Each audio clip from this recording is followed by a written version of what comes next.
اور آپ کا نام بلال اور آپ کے والد محترم کا نام رباح.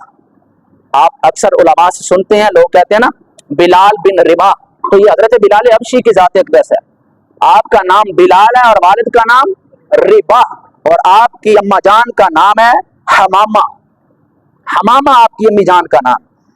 اور یہ آپ کی امی اور ابا یہ دونوں بھی غلام تھے, یہ دونوں غلام تھے اور مکہ کی بستی میں زندگی گزارتے تھے. تو وہاں پر حضرت بلال حبشی رضی اللہ تعالیٰ عنہ کی ولادت ہوئی. جب آپ کی ولادت ہوئی تو بعض مورخین کے نزدیک آپ امیہ بن خلف کے غلام تھے, اور بعض کے نزدیک آپ عبداللہ بن جدعان کے غلام تھے.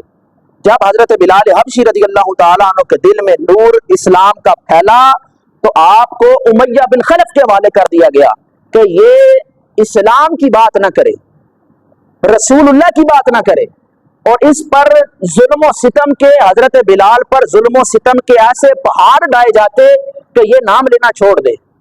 مگر جنہیں عشق ہو جائے نا وہ ان تمام قربانیوں سے آسانی سے گزر جاتے ہیں, ان کے لیے یہ کوئی پریشانی نہیں ہے. محبت امتحان مانگتی ہے, اور عاشق جیسے جیسے محبت کا سفر کرتا ہے نا ہر امتحان میں اللہ اسے کامیاب فرما دیتا ہے.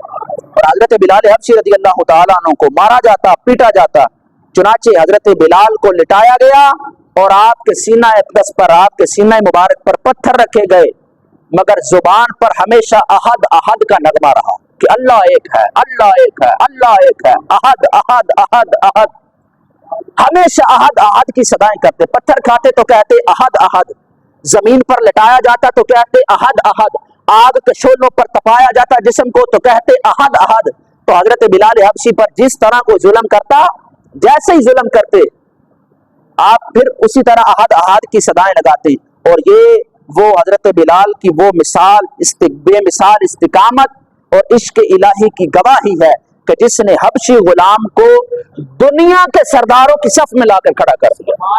صرف ایک عشق تھا اللہ اس کے رسول کی ذات سے, تھا غلام, تھا بھی کالے رنگ کا, تھا بھی حبشی غلام, مگر رسول کریم علیہ الصلوۃ والسلام کا کلمہ پڑا تو اسلام نے حضرت بلال کو ایسی عزتیں عطا فرمائی کہ غلاموں کی صف سے نکال کر تاجروں کی صف میں کھڑا کر دیا, غلاموں سے نکال کر امیروں میں کھڑا فرما دیا. اور مکے کے بڑے بڑے سرداران کے اندر حضرت بلال حبشی رضی اللہ تعالیٰ عنہ کا بڑا الگ مقام اور مرتبہ ہوتا تھا. یہ طبقات ابن سعد, سیرت حلبیہ اور اس کے علاوہ سیرت النبویہ جیسی عظیم تر کتابوں کے اندر یہ تمام باتیں موجود ہیں. حضرت بلال رضی اللہ تعالیٰ عنہ کا دل نور ایمان سے منور اور آباد ہو چکا تھا, مگر اپنی زبان سے خاموشی رکھتے. پہلے لوگوں جب کلمہ پڑھتے تھے نا, پہلے لوگ جب کلمہ پڑھتے تھے تو کلمہ پڑھنا, وہ اپنا کلمہ پڑھنا ظاہر نہیں کرتے تھے ظلم و ستم کی وجہ سے. کس وجہ سے؟ ظلم و ستم کی وجہ سے کلمہ پڑھتے تھے مگر ظاہر نہیں کرتے تھے کہ پتہ چلے گا تو مکہ کے کفار و مشرکین جو ہے نا وہ سزائیں دیتے تھے. مگر عشق, حضرت بلال حبشی رضی اللہ تعالیٰ عنہ کا دل عشق سے لبریز تھا. حضرت بلال حبشی رضی اللہ تعالیٰ عنہ مکہ کی وادیوں کے اندر بکریاں چرایا کرتے تھے. کیا کرتے تھے؟ بکریاں چرایا کرتے تھے. تو ایک دن شوق ہوا, کلمہ پڑھ لیا تھا آپ نے, شوق ہوا کہ میں کعبۃ اللہ شریف کا طواف کر لوں اور اللہ کے گھر کا دیدار کر کے آؤں.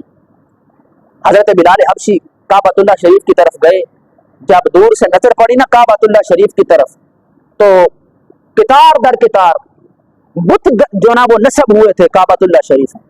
دیکھا کہ یہاں پر بت کھڑے ہیں.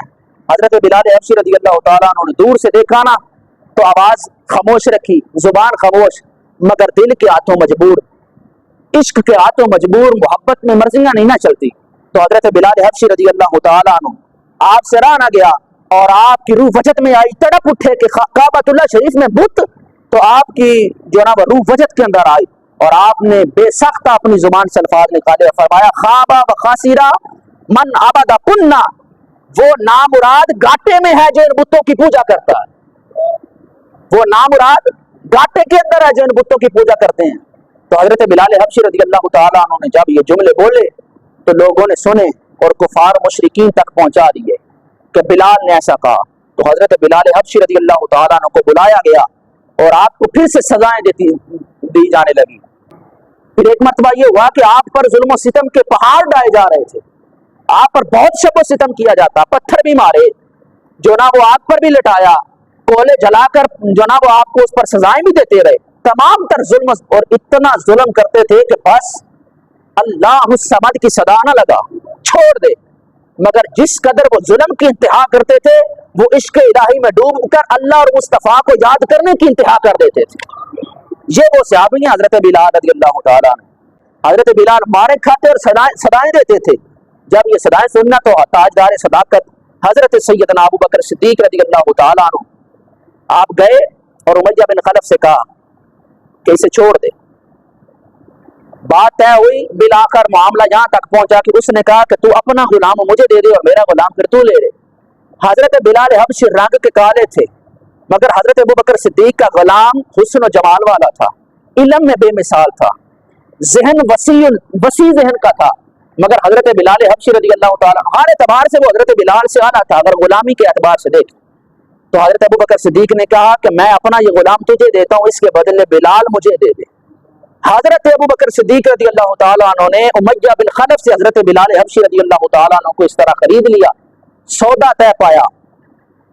حضرت ابو بکر صدیق بارگاہ مصطفیٰ صلی اللہ تعالیٰ علیہ وسلم میں لے کر حاضر ہو گئے تو حضرت ابو بکر صدیق رضی اللہ تعالیٰ عنہ فرماتے ہیں کہ یا رسول اللہ میں بھی آپ کا غلام ہوں، بلال بھی آپ کا غلام ہے، اور میں آپ کی قدم بوسی کے اندر یہ بلال آپ کے قدموں پر قربان کر دیتا ہوں۔ حضرت ابو بکر صدیق نے حضرت بلال کو خریدا اور حضور علیہ الصلوۃ والسلام کی بارگاہ میں کھڑے ہو کر اعلان کیا کہ یا رسول اللہ میں آج سے اس غلام کو قربان کرتا ہوں، یہ بھی آپ کے در کا غلام ہے، میں بھی آپ کے در کا غلام۔